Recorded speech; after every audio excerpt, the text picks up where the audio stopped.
Perempuan berbaju ketat dipegang dari marah perempuan, dimaki-makinya. Alhamdulillah, kata dia. Alhamdulillah. Dimaki-maki di sebuah sumpah. Alhamdulillah, kata dia. Dilaporkan ke polisi, masuk penjara. Perempuan itu menuntut, ya kehormatan, ya kan? Kehormatan itu dilaporkan ke polisi, ditangkaplah dia, masuk polisi, masuk penjara, tangking. Abang menguruskannya, tidak bisa 3 hari ditahan, karena pelecehan, ya kan? Apa yang terjadi bang? Waktu salat datang, dia di masjid. Padahal di penjara tu, keluar dia di masjid tu, pas zuhur, asar, habis tu balik lagi. Polisi tu tanya, bingung, macam mana kau keluar ni? Yang mengeluarkan aku, yang memasukkan aku. Bingung dah kan? Yang mengeluarkan aku, yang memasukkan aku. Gimana bang? Lepas 3 hari itu, perempuan tu datang, dia cabut, tak boleh, tak bebaskan. Dia mimpi goncang hari kiamat. Perempuan tadi begitu datang ke kantor polisi, dah dengan hijab dah, dengan hijab, baju abaya. Itulah sebenarnya pegangan wali majzub tu berubah orang bang. Cuman megangnya tempatnya tak luar. Ya kalau dia tak apa-apa kita jangan.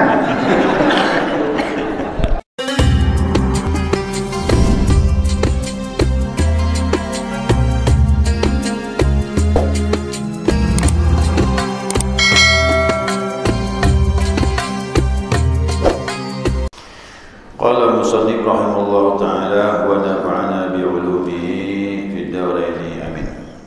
Jemaah salat subuh rahimakumullah. Assalamualaikum warahmatullahi wabarakatuh. Alhamdulillah, senantiasa kita mengaturkan pujian dan syukur kita kepada Allah atas limpahan rahmah hidayahnya sehingga subuh ini atas izinnya kita dapat melanjutkan kajian kita, mudzakarah kita, panduan kita Hidayatus Salikin, yaitu petunjuk orang yang berjalan menuju Allah. Syahdan, kemudian dia bilang, tiada ada sembahyang ratibah. Ratibah ini salat yang sudah rutin dilakukan pada antara terbit matahari hingga tergelincir matahari, yaitu melainkan sembahyang isyraq dan sembahyang duha itu juga. Nah, maksudnya setelah yakni setelah terbit matahari hingga tergelincir. Terbit matahari itu berarti waktu isyraq ya. Isyraq, terbit matahari, maka salat isyraq. Nah, antara terbit matahari sampai sebelum tergelincir, sebelum masuk waktu zuhur, pagi ya berarti ini ya. Terbit matahari kira-kira jam 6 lewat 5:4 50 ya. 5:50 itu terbit matahari. Itulah waktu isyraq. Nah, dari isyraq itu sampai sebelum masuk waktu zuhur. Nah, menurut pengarang kitab ini salatnya cuma 2 aja, yakni isyraq dan duha. Duha itu ada tergelincir matahari, terbit matahari sampai sebelum tergelincir matahari. Boleh jam 7, boleh jam 6, boleh jam 8, boleh jam 9, boleh jam 10, boleh jam 11. Usahakan salat duha itu dikerjakan sebelum masuk waktu zuhur. Nah, cuma waktu afdalnya dia 1/4 siang, yakni jam 9. Nah, menurut kitab ini begitu. Berarti isyraq dan duha. Antara waktu itu tidak ada ibadah yang lain, tetapi dalam panduan amaliyah kita ini di samping isyraq ada tambahannya. Apa tambahannya? Setelah isyraq, salat sunnah isti'adzah, mohon perlindungan. Kemudian salat istikharah, minta pilihan. Hari itu mau kita buat apa tu, biar Allah pilihkan. Yang terakhir salat sirullah, mohon Allah berikan anugerah-anugerah yang tersembunyi di sisi Allah Subhanahu wa taala. itu semuanya, setiap tariqah itu memang ada panduan-panduan dari guru, dan kita pun amalkan. Tidak cukup 2 saja, tidak hanya isyarat dengan duha, tapi tambah isti'adzah, istikharah, dan sirrullah. Nah, itu kita amalan, kita udah rutin itu ya, dan kita tinggalkan lagi. Jika ada yang lebih waktumu daripada yang demikian itu, nah, seandainya udah ngerjakan isyarat, isti'adzah, apa lagi tadi? Istihara, sirullah, kemudian duha lagi. Nah, duha kita kerjakan, silakan. Mampu 8 bagus. Cuma 2 pun boleh. Cuma 8 itu standar. Yang paling banyak 12 rakaat. Nah, setelah duha udah kita kerjakan, nah, dia bilang pengarang, jika yang lebih waktumu daripada demikian, masa kosong, tak ada kegiatan, ya, hendaklah engkau kerjakan di dalam suatu daripada 4 perkara. Isi lagi, ada 4 macam ini kalau memang ada waktu pagi itu. Tapi yang beraktivitas sulit kan? Yang kerja di kantor tidak memungkinkan. Pegawai negeri, pedagang yang turun pagi, nah, ini yang mana nih? Nah, pengangguran. Pengangguran yang punya usaha sendiri, yang udah pensiun, kan tak terikat nih. Ya, tak terikat. Ini kan ceritanya kan cerita dulu zamannya Imam Ghazali ini. Nah, pagi-pagi itu kan banyak waktu kosong. Ya, banyak waktu kosong. Nah, bermula pertama, perkara yang pertama, hendaklah, ini pertama nih, hendaklah kerjakan dalam waktu itu menuntut ilmu. Orang dulu menuntut ilmu itu pagi, orang sekarang malam lah, mana bisa pagi. Ya, kalau orang-orang dulu kan suasananya mama tak seperti sekarang ini, maka pagi masih banyak waktu. Petani turunnya berapa? Nah, pulangan sebelum zuhur dah kembali. Tapi kalau musim panen istirahat dulu. Nah, itu bisa dipakai untuk mengkaji ilmu. Dan dalam menuntut ilmu yang memberi manfaat, saya masih ingat dulu ya. Nah, ini kisah ipar saya dulu berguru langsung dengan Allahyarham Ustaz Abdul Ghani Mahmud Al-Yamani yang buat jadwal sepanjang masa itu.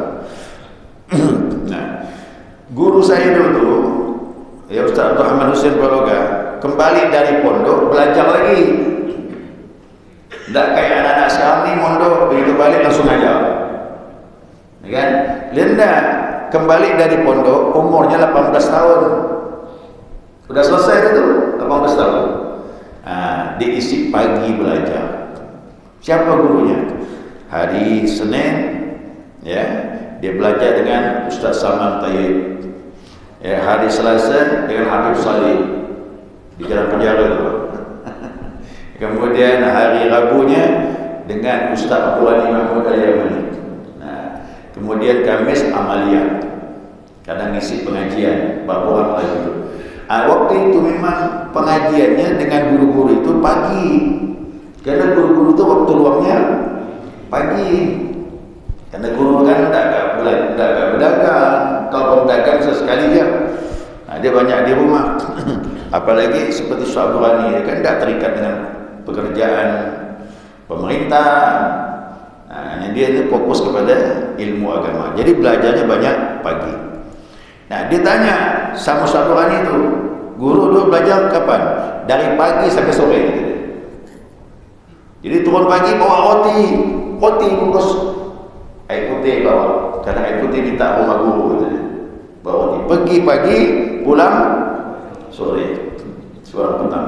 Hari-hari begitu. Makanya Ustaz Abdul Ghani itu bukan dari pondok, tapi belajarnya maksimal. Kalah anak-anak pondok, turun pagi pulang sore. Pergi pagi, di gurunya pun banyak.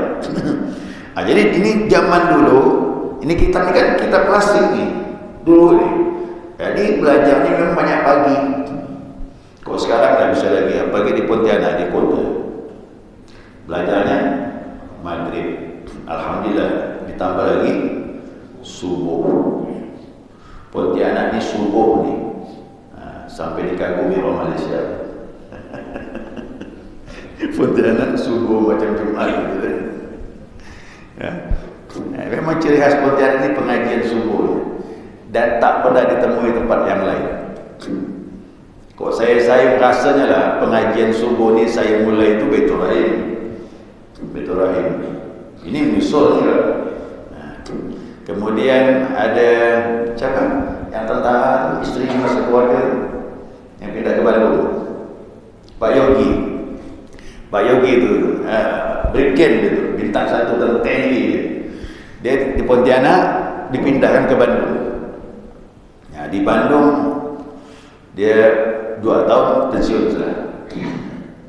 Dia telepon saya di Bandung nih Pak Ustadz, tidak ada pengajian subuh gitu. Beda dengan Pontianak. Dia Al-Hikmah ikut tuh. Setiap Al-Hikmah dia ikut pengajian. Dia heran Pontianak pengajian subuh. Bukan hanya pengajian saya, yang lain pun banyak juga. Ya, dia bilang pengajian subuh Pontianak tuh luar biasa gitu. Bagi orang Malaysia, jamaah Malaysia. Saya cuma boleh berlebihan. Dia ngomong di sana itu. Ini orang Pontianak dia bilang. Di Pontianak itu subuh macam Jumat. Saya bilang tak kalau itu. Yang penting ada majlis taklim tu ada subuh. Ini saya bilang Pontianak ini berkahnya subuh lah. Saya yakinlah insya-Allah selama masjid subuh masih ramai macam ini, masih berkah lah Pontianak. Ya, masih berkah insya-Allah Pak. Maka kita mudah-mudahan Pontianak ini aman. Karena kelebihan subuh, ya salat subuh. Kalau subuh kita bisa berjamaah kita kuat. Kerana malaikat ramai turun. Kerana 2 salat yang disaksikan malaikat, subuh dengan asar. Nah sekarang alhamdulillah subuh lebih ramai dari asar. Kerana kalau asar ni saya pernah mampir di sebuah masjid, itu betul-betul imamnya 1 orang ya, makmumnya pun 1 orang. Asar tu karena waktu beraktivitas. Kau subuh ni kan fresh dah, bangun tidur dan sebagainya. Tetapi banyak juga orang tidur nyenyak, tak bangun-bangun. Bangun tak bangun hari kiamat. Itulah yang kita tu. Ya, jadi kita sekarang pun sistem dah berubah. Zaman dahulu dah beda sekarang. Dulu orang belajar pagi, nah sekarang kita beda. Maghrib dengan subuh. Yang bukan ulama lah ya di majlis taklim.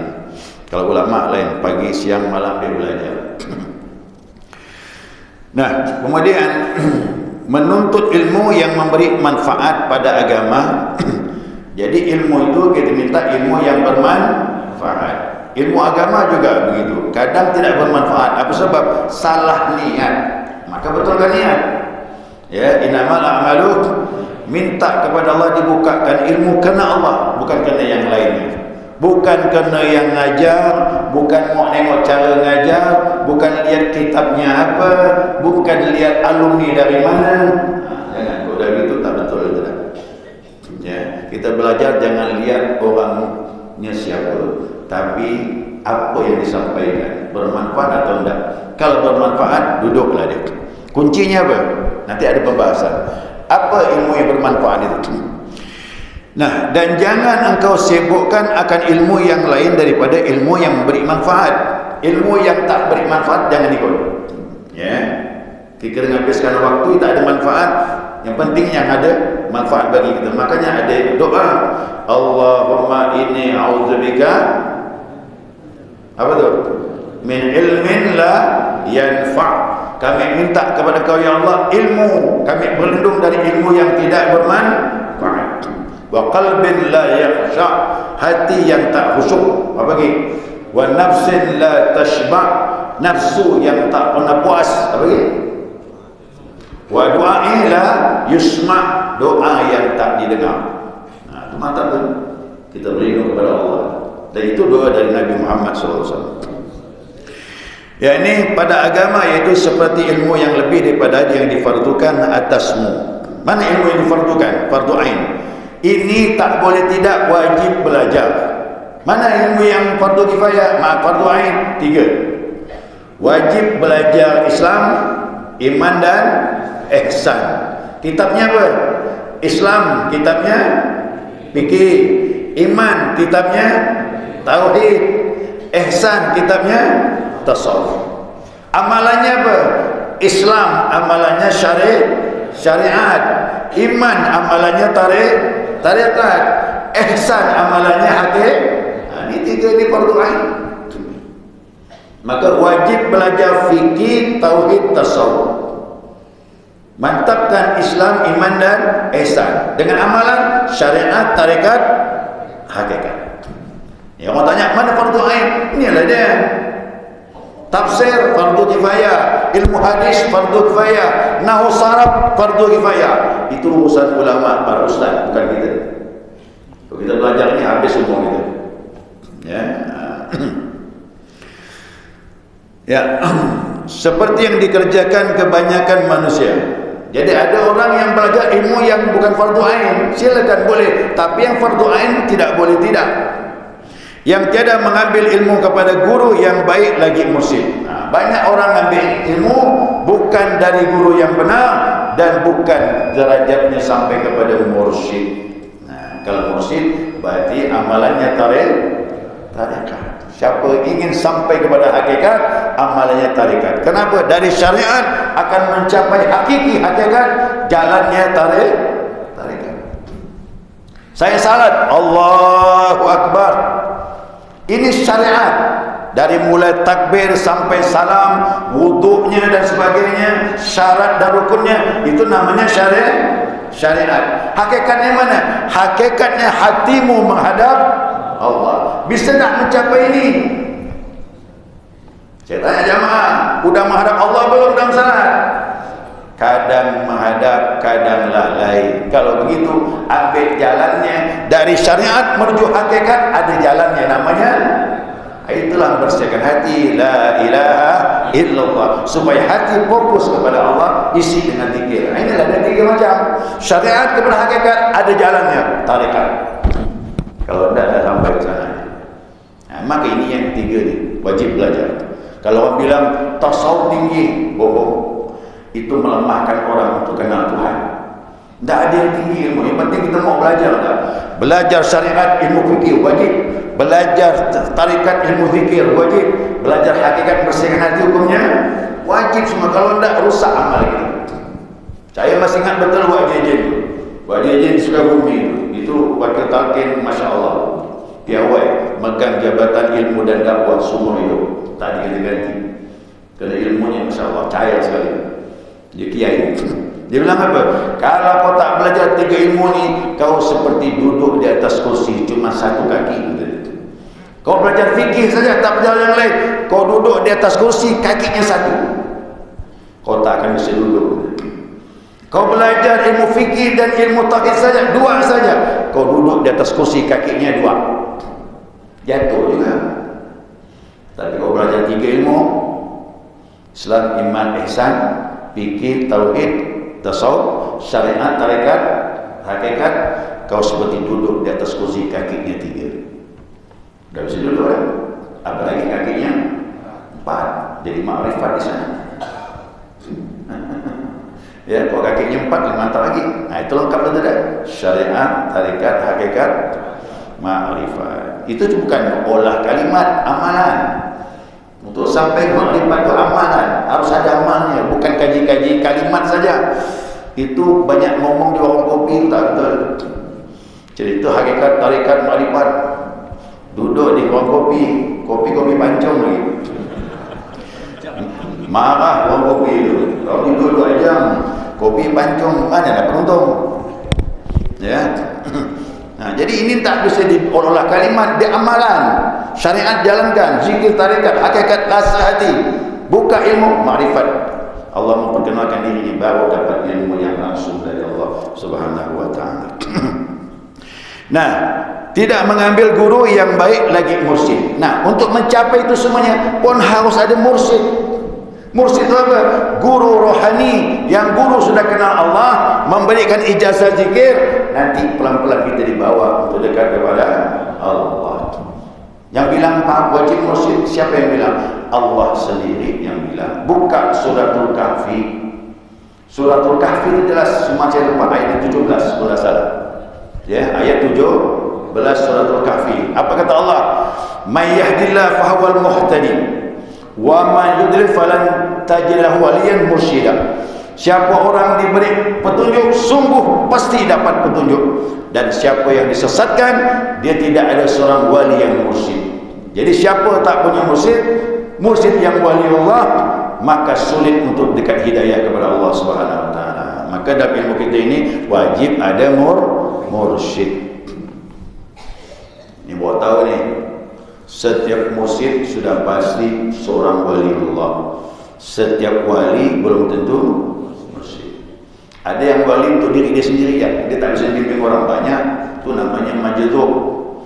Nampak-nampaknya macam orang gila, tapi dia mengenal Tuhan. Yang begini jangan dekat, bahaya. Ya, saya dah ketemu orang macam ini, habis kartu kita dibuka. Kenapa? Ada seorang wali tapi untuk diri dia aja. Kalau ketemu kita ni habis dibongkar kartu kita. Apa yang kita makan pagi tahu dia. Kita sarapan pagi, siang jumpa dia, tahu dia makan. Dalam pot kita pun dia tahu isinya. Itu wali-wali majdzub. Tapi kalau wali yang sempurna kayak Abah Hanum, kayak Abah Linda, dia membimbing saja walaupun dia tahu kartu kita tidak dibongkar. Itu mursyid begitu. Orang nakal sekalipun macam Nabi Muhammad SAW. Umar tu nakal macam mana? Membunuh, minum, mukul kelahi, semua dikerjakan.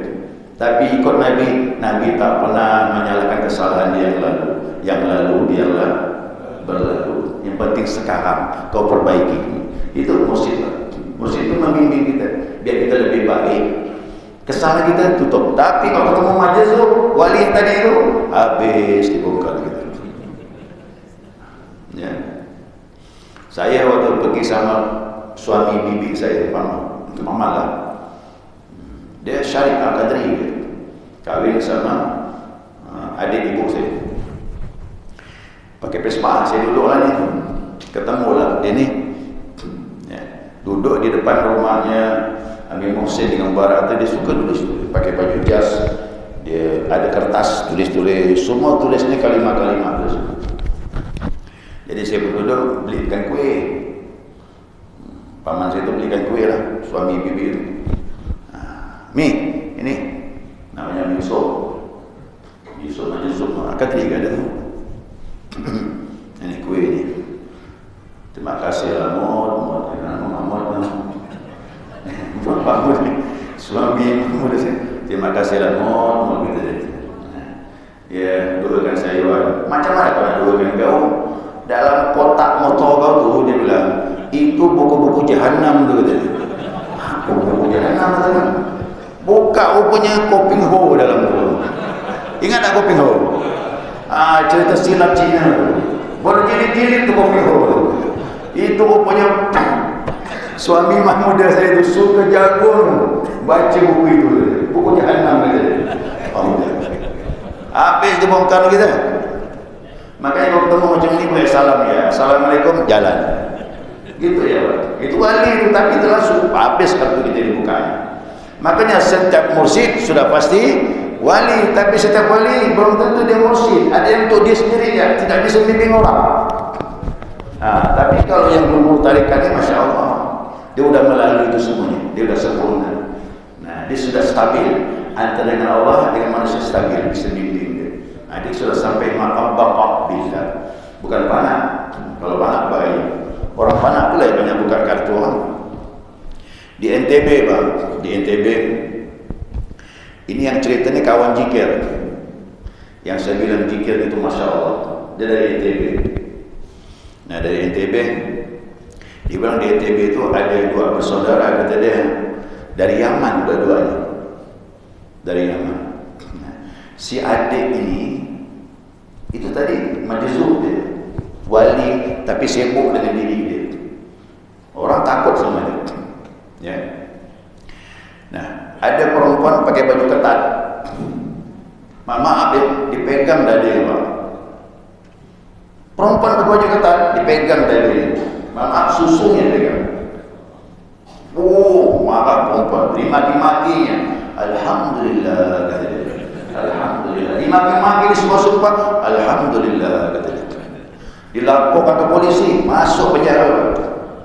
Perempuan itu menuntut, dia ada hormatan, ya kan?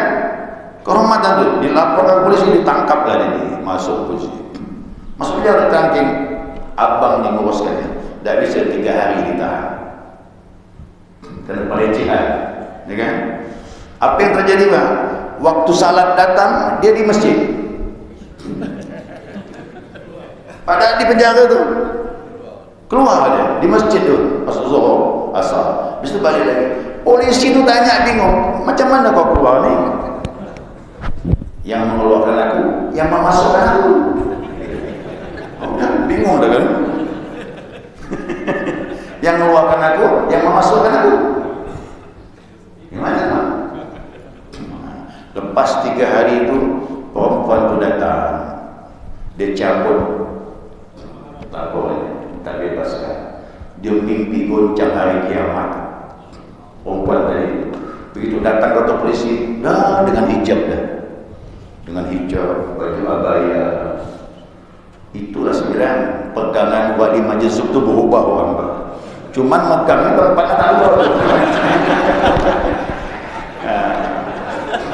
Ya, kalau dia tak apa-apa kita jangan.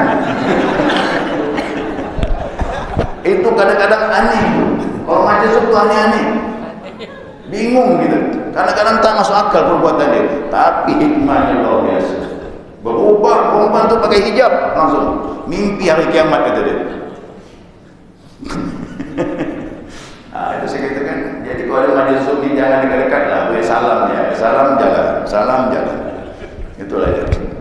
Ini namanya wali mursyid, itu yang wali sempurna, yang bisa membimbing kita dekat kepada Allah. Ya, nah, mudah-mudahan kita dibimbing oleh Allah dengan berkat guru-guru kita ini.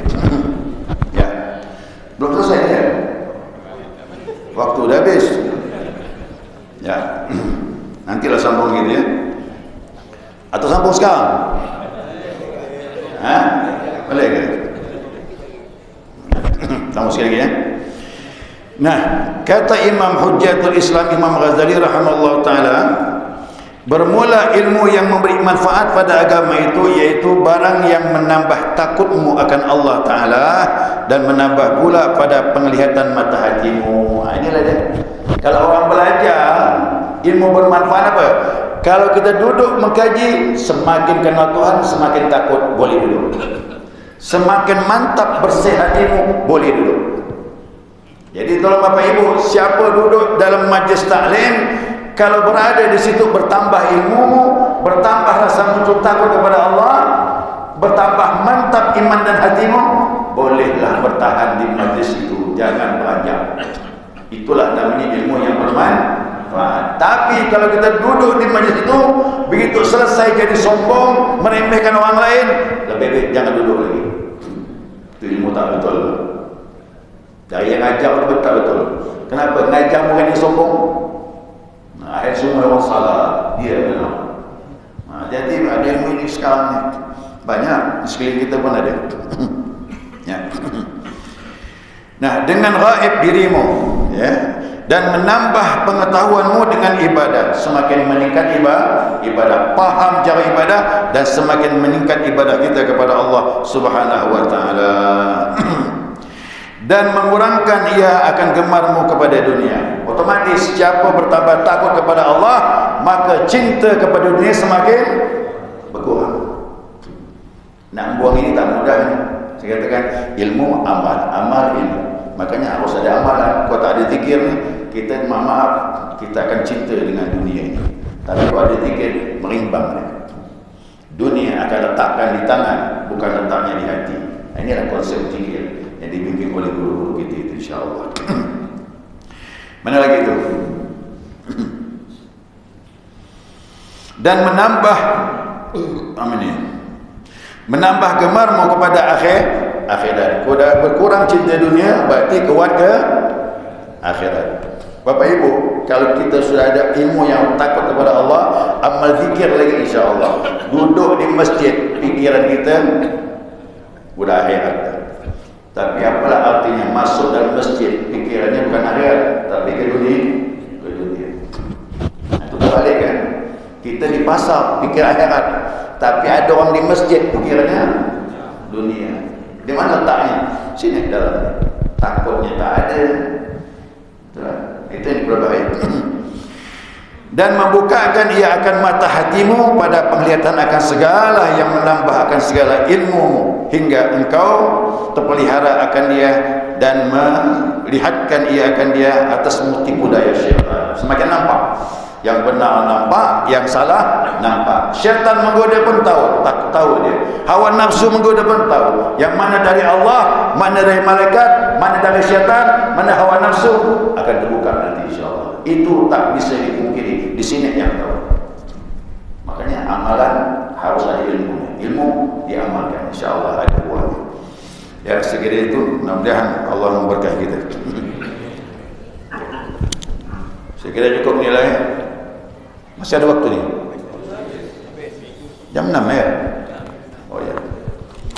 Belum selesai, nanti kita sambung lagi. Mana batas tadi itu? Ya, subhanakallahumma wa bihamdika asyhadu an la ilaha illa anta astaghfiruka wa atubu ilaik. Allahumma shalli ala Muhammad.